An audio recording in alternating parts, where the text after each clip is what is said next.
আজকে দেখাচ্ছি বরবটি ভাজি ডিম দিয়ে অসম্ভব মজার। আমরা প্রথমে তেলের মধ্যে পেঁয়াজ কাঁচামরিচ দিয়ে একটু ভেজে নিব, নিয়ে আধা চামচ আদা বাটা আধা চামচ রসুন বাটা দিয়ে একটু ভেজে নিয়ে আমরা এর মধ্যে আধা চামচ হলুদ, আধা চামচ জিরা গুঁড়া, 1 চামচ ধনিয়া গুঁড়া দিয়ে আমরা আধা চামচ লবণ দিয়ে আমরা আগে কিছুটা ভেজে নিয়ে কিছুটা সিদ্ধ করে নিয়েছি। তারপর মাঝখানে তেল দিয়ে একটা ডিম দিয়েছি।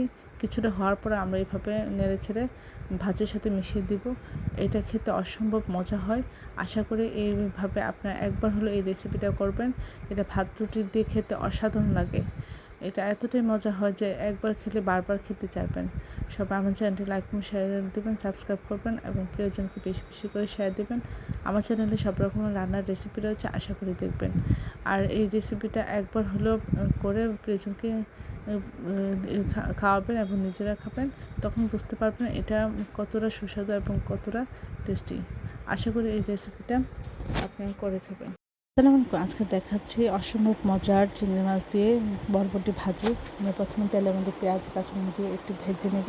তারপর আধা চামচ আদা বাটা আধা চামচ রসুন বাটা দিয়ে একটু ভেজে নিয়ে আমরা সামান্য লবণ হলুদ মরিচের গুঁড়ো দিয়ে চিংড়িটা মাখিয়ে নিয়ে এর মধ্যে দিয়ে দিব।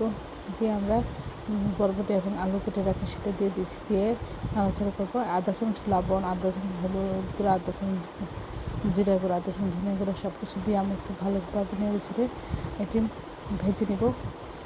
বারবার নাড়াচাড়া করবেন যেন নিচে লেগে না যায়। প্রথমে সামান্য একটু পানি দিতে পারেন সিদ্ধ হওয়ার জন্য, ঢেকে রাখবেন। তারপরে ঢাকনা উঠিয়ে এভাবে নাড়াচাড়া করবেন যেন নিচে না লেগে না যায়। প্রয়োজন হলে তেল দেবেন। এভাবে আস্তে আস্তে ভাবে লো হিটে এটা ভেজে নেবেন অনেকক্ষণ ধরে, তাহলে এটা খেতে অসম্ভব মজা হয়। সবাই আমার চ্যানেলটি লাইক এবং শেয়ার দেবেন, সাবস্ক্রাইব করবেন এবং প্রিয়জনকে বেশি বেশি করে শেয়ার দেবেন। আমার চ্যানেলে সব রকমের রান্নার রেসিপি রয়েছে, সেগুলি দেখবেন। আর এই ভাজিটা অসম্ভব মজা হয়। সব কিছু ঠিকঠাক আপনার নামিয়ে পরিবেশন করবেন, প্রিয়জনকে একবার হলে এই রেসিপিটা করে খাওয়াবেন।